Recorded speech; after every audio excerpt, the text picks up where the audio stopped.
चैन नहीं पड़ रहा है। आखिर में हमारा काल है, पता नहीं कब हमारे ऊपर आक्रमण हो जाए। कंसराज ने देखा कि मैंने अपनी बहन पूतना को भेजा था, वो भी लौट के वापस नहीं आई। मैं जिस किसी को भी भेजता हूँ कोई भी लौट के नहीं आता है, कोई भी आकर के ये नहीं बताता कि हमारा काल गोरा है, काला है, मोटा है या पतला है। कंसराज को दिन रात केवल एक ही चिंता लगी है कि मैंने अपने काल को मारने की इतनी कोशिश कर ली, इतने उपाय कर लिए, दोहरे दोहरे ताले पड़वा दिए, दोहरे दोहरे पहरेदार लगवा दिए, और फिर भी हमारा काल हमारे हाथों से निकल गया। बड़ी चिंता है।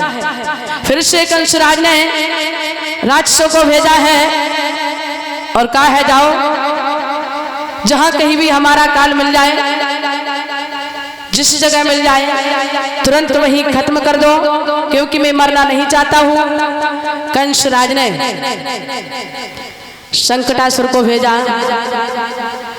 बताया है कि जब धीरे धीरे समय व्यतीत हुआ है तो जब भगवान कन्हैया 27 दिन के हुए हैं तो नंद बाबा और यशोदा मैया सभी ग्वाल वाले सभी सखियां बड़ी प्रसन्न है। कन्हैया के यहाँ यशोदा मैया के महल में बहुत बड़ी ज्योनार रखी गई है। सभी ग्वाल वाले सभी सखियों के लिए निमंत्रण भेजा। सखियां आती हैं, गाती हैं, नाचती हैं, बधाइयां देती हैं यशोदा मैया को। मैया तेरे घर में तो साक्षात कन्हैया का अवतार हुआ है। कन्हैया पीले वस्त्र धारण किए हैं, सर पर मोर मुकुट है, आंखों में काला काजल है, बड़े प्यारे लग रहे हैं कृष्ण। सखियां कन्हैया के दर्शन पाती है, कन्हैया की सूरत को देख करके मोहित होती है और यशोदा को बड़े प्रसन्न होकर के बधाइयां दे रही। मैया तू तो धन्य हो गई है, तूने साक्षात भगवान को पा लिया, तेरा कन्हैया तो देखने में बड़ा सुंदर है। ऐसी बात नहीं, सभी सखियां कन्हैया की खुशी में बधाइयां डालती हैं, यशोदा मैया को बधाइयां दे रही हैं। तो सभी भक्त बोलेंगे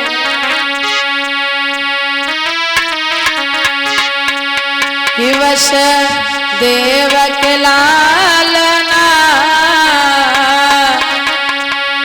कि वश देवक लालना और नंदगर झूले पलना।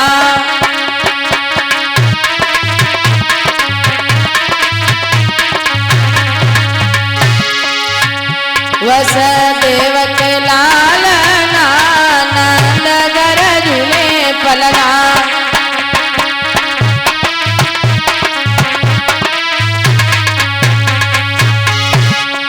बोली अरे कापे हरि ने जन्म लियो है, कापे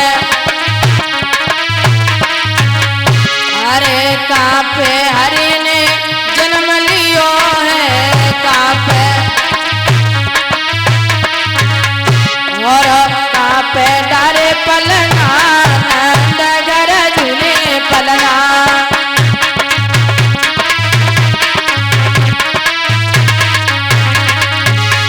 वस देवक लालना नंदगर झूले पलना।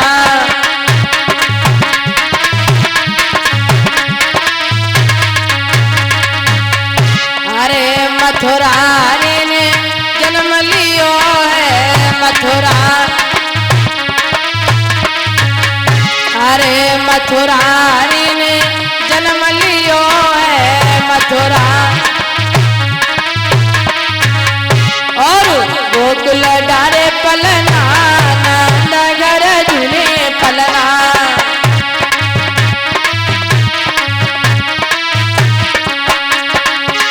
वस देवक लालना नंदगर झूले पलना।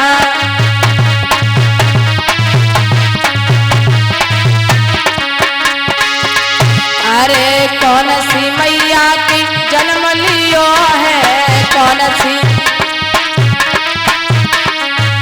अरे कौन सी मैया की जन्म लियो है, कौन सी और कौन के बाजे ललना नंदगर झूले पलना।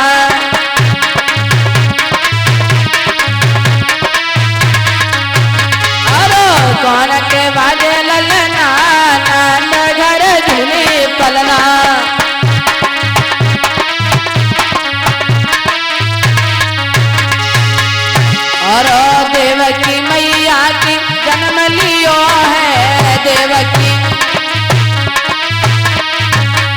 अरे देवकी मैया की जन्म लियो है देवकी।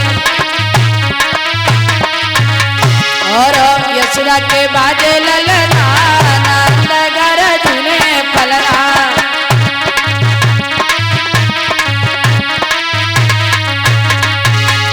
वस देवक लालना नंद गरजने पलना।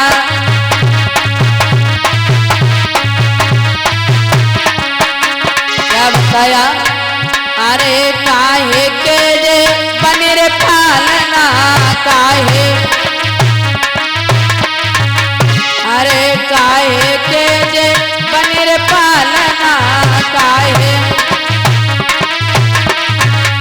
और काहे के पुनना नंद गरजने पलना।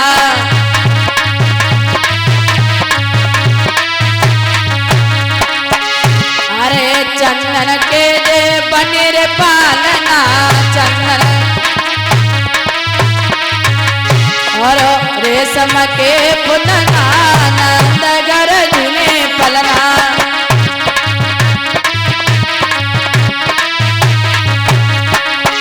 वस देवक लालना नंद गरजने पलना।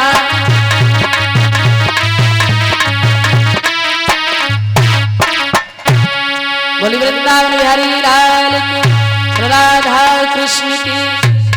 तो श्री सुखदेव जी बोले, हे राजन परिषद, आज भगवान कन्हैया जब 27 दिन के हुए हैं तो नंद बाबा, यशोदा मैया, सभी ग्वाल बाल, सभी सखियां बड़ी प्रसन्न हैं।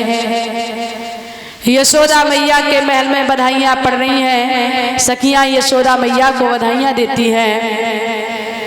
कंस राज को चैन नहीं पड़ा, कंस राज ने संकटासुर को भेजा है और कहा है जाओ जाकर के हमारे काल को खत्म कर दो। उसी समय संकटासुर पहुंचा। संकटासुर ने क्या देखा है कि भगवान कन्हैया पालने में लेटे हैं, यशोदा मैया के महल में बड़ी भीड़ भाड़ है। उस राक्षस ने मन में विचार किया कि इसी भीड़ में जाकर के मैं कंस राज के काल को खत्म कर दूंगा।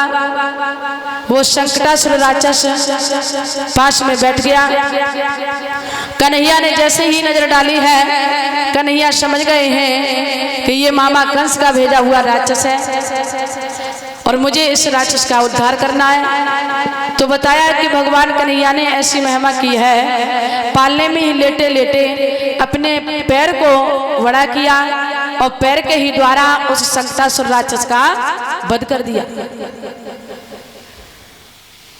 जब उस राक्षस का भी वध हुआ तो श्री सुखदेव जी बोले, हे राजन परिषद, बताया है कि ये जो संकटासुर था ये पूर्व जन्म में उत्कच था। एक बार इस संकटासुर को श्राप लगा हुआ था, ये जो हिरण्याक्ष का पुत्र था। बताया है कि एक बार महात्मा लोमस ऋषि अपने आश्रम में भगवान का भजन कर रहे हैं। उसी बीच में जाकर के ये उत्कच जाकर के वृक्षों की तोड़ फोड़ करने लगा है और जब वृक्षों की तोड़ फोड़ की है तो लोमस ऋषि को क्रोध आ गया। लोमस ऋषि ने इसको श्राप दिया है, रे दुष्ट, तुझे भगवान ने कितनी सुंदर मनुष्य योनि दी है, कितना सुंदर स्थूल शरीर दिया है और तू इस योनि में आकर के राक्षसों जैसे कार्य कर रहा है। तो जा, मैं तुझे श्राप देता हूँ कि तू राक्षस हो जा। और जब श्राप हुआ है तो ये उत्कच हाथ जोड़ करके खड़ा हुआ, कहने लगा, हे नाथ, मुझसे बहुत बड़ी भूल हो गई, मुझे आप क्षमा कर दीजिए। लेकिन हे नाथ, आपने मुझे श्राप तो दे दिया है, लेकिन इसके साथ साथ आप हमें ये बता दें कि हमारा उद्धार कब और किसके हाथों से होगा। जब इस उत्कच ने बड़ी विनती की है तो लोमच ऋषि कहने लगे चिंता मत करो, उद्धार तो तुम्हारा होगा, लेकिन अभी नहीं।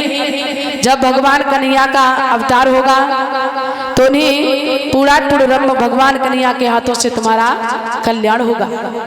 वही उत्कच आकर के संकटासुर बना जो भगवान कन्हैया के हाथों से कल्याण हुआ। बोली वृंदावन बिहारी लाल की, बोले राधा कृष्ण की। तो आइए छोटा सा भजन बोलेंगे, आगे बड़ी ही सुंदर कथा है।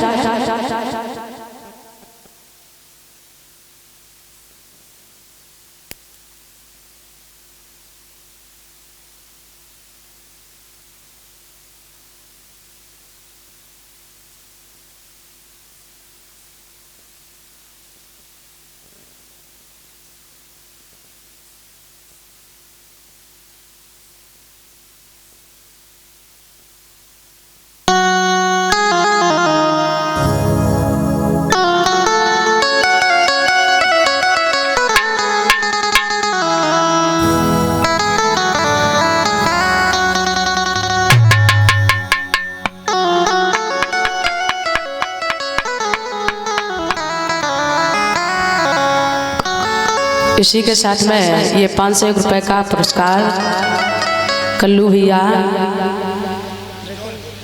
जौनपुर, ये भैया की तरफ से पुरस्कार है। और 201 रुपए का पुरस्कार राम कुमार भैया रिटोली, ये भाइयों की तरफ से पुरस्कार है। तो प्रभु से आशा है, ठाकुर जी से कामना है कि हमेशा यूं ही धर्म के रास्ते पर आगे बढ़ते रहें, यही प्रभु से कामना है। बोली वृंदावन बिहारी लाल की।